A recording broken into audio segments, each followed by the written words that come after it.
Hello, this is Michael Hexter. Welcome to Politics 2100, my video cast here on YouTube. So this episode I'm calling Facing Neo-Fascist Attacks, AOC Expresses the Heart of Progressive Values of Civilization, of civilization. So trying to fit it into whatever the 100 characters I have for the title.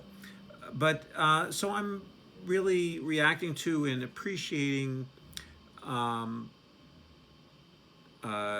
Instagram Live that she did on the day earlier last week, I believe it was on Thursday, that she spoke on the floor of the House in the after or during the censure vote for Congressman Paul Gosar.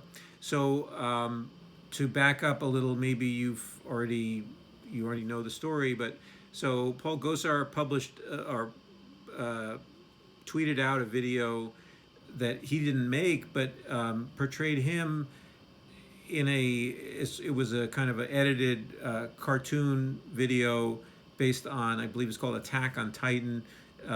It's a animated or anime. I'm sorry, I'm not very good at the different types of new kinds of animation. But anyway, it's a video that shows him essentially, or a figure that's supposed to be him, and also some other Congress people in the neo-fascist Republican caucus, you could say, or slaying, or one of them killing AOC, and also attacking Joe Biden as figures, with their heads stuck on this video. So it's a crude, video that's a sort of propaganda video that was sent to him that he retweeted, and then this was, and then he took it down and he retweeted again after the censure vote. So he sort of doubled down on it. Then he's taken it down again.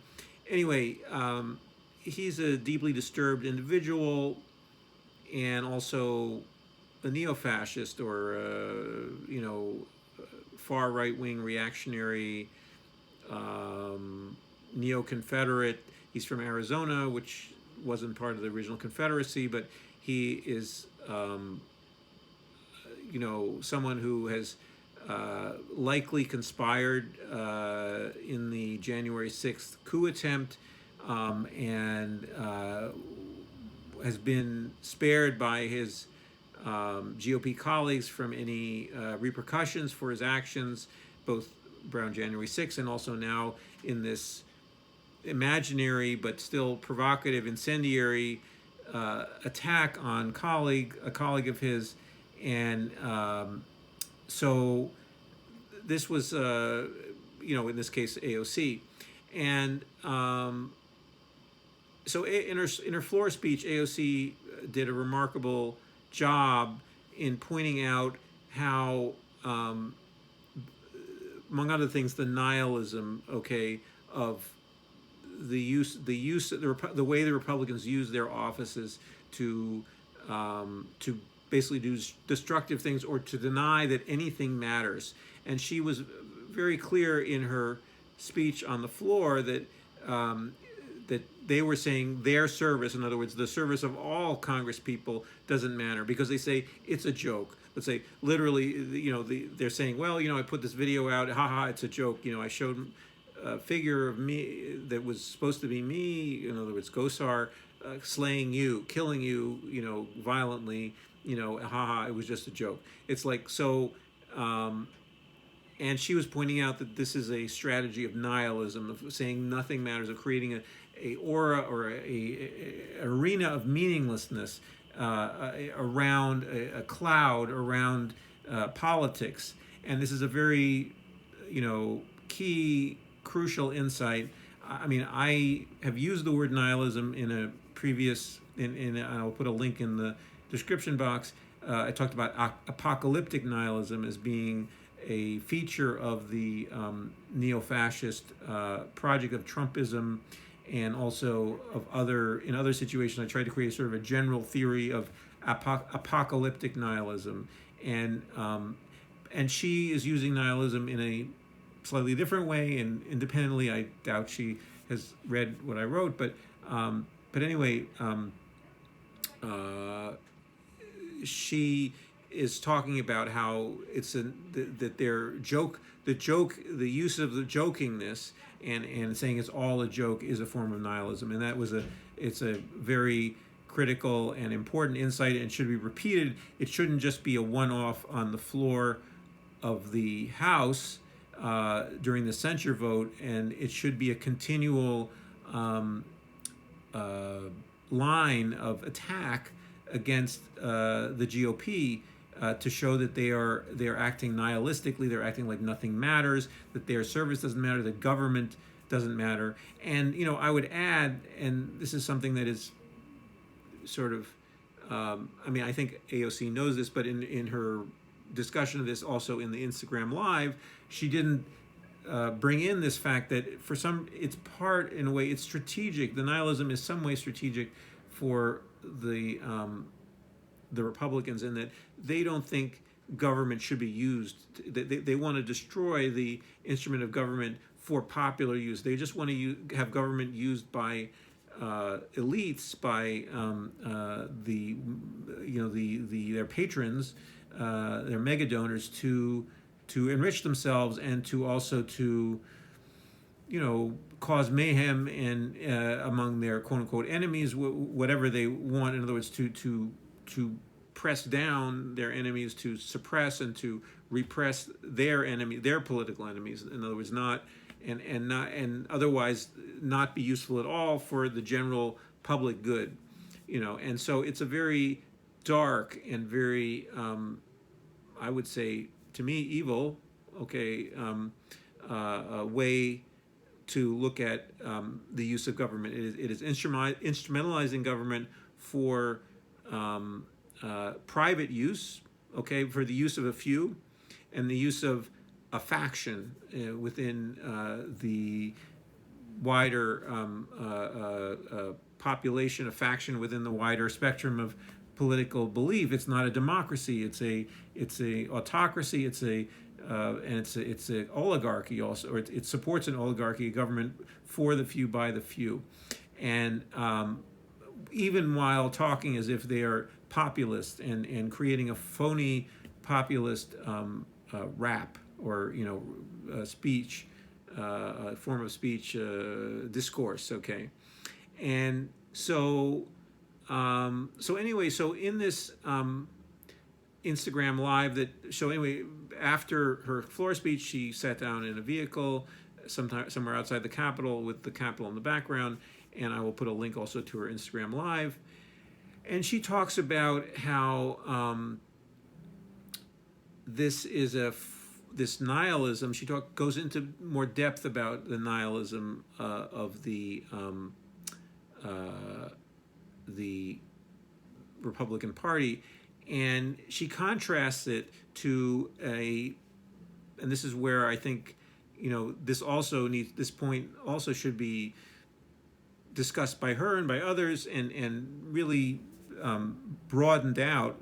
So she talks about how she feels somewhat, even a little bit, sorry for Gosar. She's not, even though she was personally attacked, she has remarkable distance from, she isn't totally distant from being attacked and being, threatened at all, but she's also has some intellectual ability to take a step back and see and actually even empathize with what she says talks about the emptiness, of supremacism. She used the word supremacism, which is a word that's been thrown about as a sort of general. Obviously, there's white supremacy, which is a ideology that people have discussed to some degree.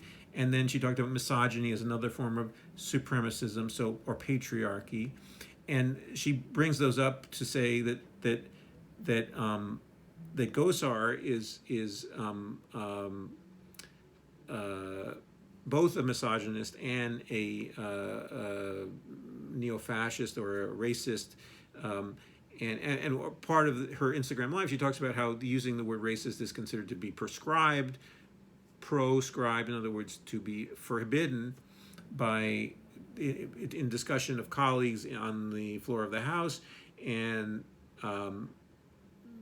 which is not which is funny because they are racists and they are white supremacists, many of the Republicans, and so. But anyway, she goes into more the point I'm trying to draw out of her very 15-minute or so video, or one of the points, is that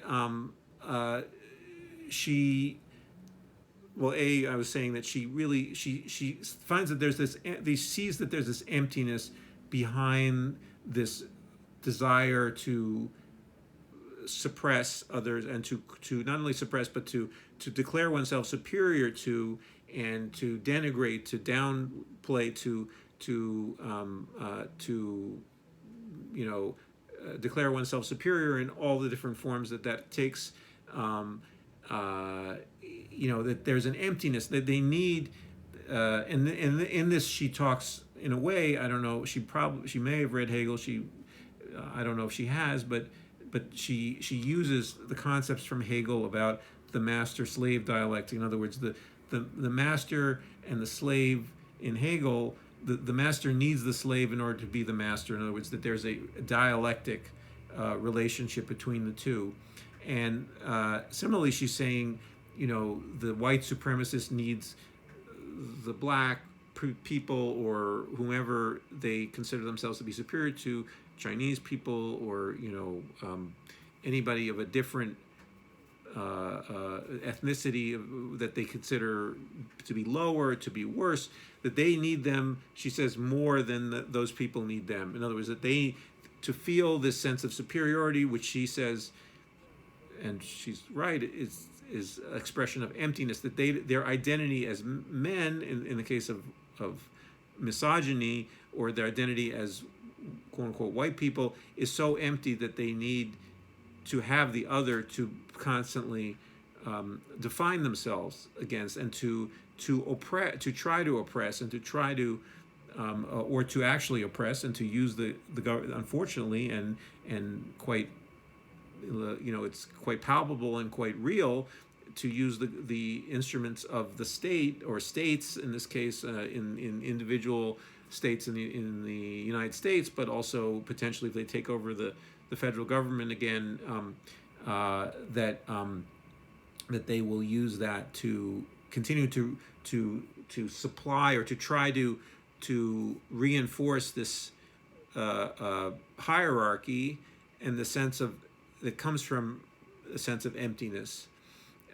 And I think that she contrasts this, and it's subtle. So there's so much in this Instagram Live that it's sort of, there's so many different ways that she could go, and ways that we can go to take off from it and do things with it, to do things with her ideas, or her insights, okay, in that video. But one of the things that she points out is that the difference is that for her and for progressives is that it's about connection and about solidarity with other people. So while the white supremacists, or the misogynists, or the neo-Confederates, the neo-fascists, the Nazis are constantly trying to reinforce their empty sense of self, or their lack of a sense of who they are, by contrast with the lower people, whoever they are. And she, in whichever category they're talking about in a particular area, they could mix them together. She happens to be a target because she is a Latina, and she is a congresswoman, and obviously a woman. So there's a bunch of different ways in which she becomes a focal point for this supremacist. But there are obviously other people can be targets as well, and it's not just her. But anyway, because she's a particularly well-known figure, and so forth and so on.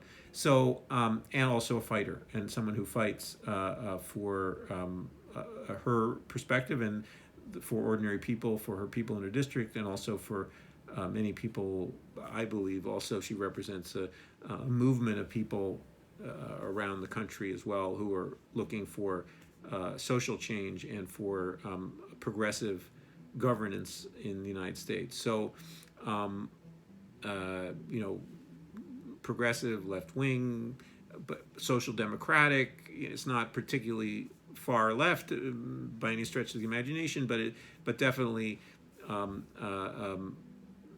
to the left, on the left side of our current, you know, the current established spectrum in the United States. And so, so anyway, but the values behind it is about connection with other people and solidarity with other people and with real people, in other words, and with their reality, their complex reality. That I'm adding a little bit, I'm improvising a little bit, and so that heart of progressive values needs to be more often articulated or more often put into practice in different political activities. Unfortunately, the pandemic has made some of those activities more difficult because of the danger of infection from COVID-19. But but still, you know, it's possible to work in that direction. So anyway, I want to, you know, encourage people to watch her Instagram Live. Also, if you haven't seen her speech on the floor, to do the same, and also to try to think about the tools that she's giving people with some of these the ideas which can be used as tools to help. You know, in some sense, you can be critical of them. You can say you can be critical of her and things that she's done. I've recently been somewhat concerned about her in regard to the infrastructure bill and in regard to Build Back Better, and I think that there's some. I've posted videos that have pointed out that she and the squad have not been as effective as they could be, I think, in sending the message that they need to send about the inadequacy of what's been happening, what the Democrats have been actually enacting in Congress. But anyway, in this particular area, this is a very good and valuable set of ideas that she's putting forward, and also a spirit or a cultural, not just cultural, but a philosophical, ethical program, or ethical program is a little too, but a basis, a foundation for understanding, you know, how what we've been losing, what our society has been, is in some sense works against. In other words, our capitalist society works against solidarity, works against people connecting with each other and working together on the basis of solidarity. And she's articulating this alternative vision that way. And I'm just going to also add in something. This is a video that I haven't made yet, or there's a video that I haven't made yet that where she's also offering a version of what I have thought should happen for political leaders. So not her vision is also universalistic. Another aspect of her values, it's not only just connection with other people, but it's a universalistic, open connection that it invites people in. It welcomes people of all different races, all different genders, all different life situations, and it's but based on the values of solidarity, of connection, and I would say concern for the future as well is an important value, and focus on the future, focus on what needs to happen next in our society, which are there's a long list of tasks that we have as a group as a working group, okay, of people, that's open-ended and that is organized to do the jobs we need to do to essentially save our species, okay, among other things. But one of this video that I haven't made, this idea, there's a civilizing function, okay, for leaders, for political leaders, and she is demonstrating that function in the way that she and there are other leaders who try it in different ways. I think she's particularly good at it. I think she has an instinct for it, a feeling for it in her however she grew up and how she's come to her current political and professional place where she's at.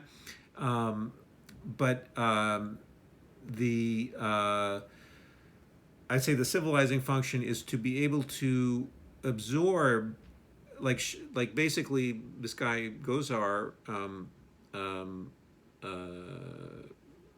was throwing, violent or aggression at her, basically some form of he was being aggressive and being destructive and literally sending out an image of him killing her.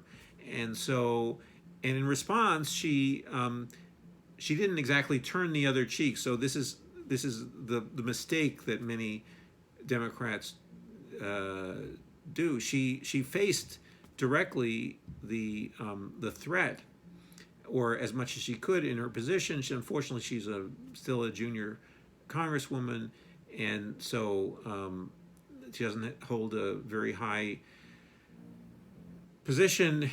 I mean, within the congressional world, and her faction in the Democrats is very in a very small minority. In my perspective, the true progressive 6 or so people in the Democratic Congressional Caucus, maybe 7, 8, depends on the issue, and so anyway, but there's a way in which leaders need to be able to not to respond in kind exactly to this kind of threat, that they need. There's a function in the civilization of leadership being able to defuse and create, overused word, a space for people to grow in. And one of the ways that the space that people can grow in is where they don't get a response in kind to that kind of aggression. They don't get exactly back what they throw at someone like an AOC or a true leader. A true leader is able to take the aggression that is thrown at them and create something out of it that is more evolved and more inclusive. And it could involve punishment for, in other words, Gosar should really be ejected from the House, okay? He really shouldn't be a member of the House, okay? And she is not in a position to do that. She can't eject him on her own. And so potentially even, I don't know if there's ground for prosecution, but certainly he doesn't, well, around January 6th, there might be grounds for prosecution. So that's also another area where he actually he should face potential criminal charges if, from what I understand, he conspired to interfere with and overthrow the electoral process that was happening in the Congress on that day. So, but anyway, what she was doing was this civilizing function, or this function of creating something more developed out of the crude and you say the word primitive, it has various meanings for some people that are negative, but the raw violence of the raw emotion, the of someone like a Gosar, who is also somewhat disturbed as an individual, and his siblings say as much, but he expresses a kind of raw emotion that the neo-fascists are using, and leaders who oppose them need to be firm in their opposition to that aggression, but also at the same time create an alternative vision of what it means to be with a person, even if you are disagreeing with them, and creating that vision and creating that palpably, and also even with forceful rhetoric, and forcefully, and even if you have the ability to create rules that make it harder to damage, to hurt other people with among other things, political violence, but also with verbal violence. Okay, and at least you have some kind of way to address it and say, look, this is not something that should be done, because that the likelihood of that video turning into actual violence is quite high. So and it is a form of incitement. So especially originating from a political leader, in other words, from Gosar, who's also a political leader. So so I think that there's a way in which in a society, leaders should have this function. Leaders should be able to do this without giving up on laws, okay, that make certain without not enforcing laws that make aggressive acts illegal, certain kinds of aggressive acts illegal, and punishable if in various ways. So so there's it's not just in the world of the neo-fascist, or the world of the Trumpist, and Trump and other people like him. It's all about the Punch and Judy world of people hitting each other.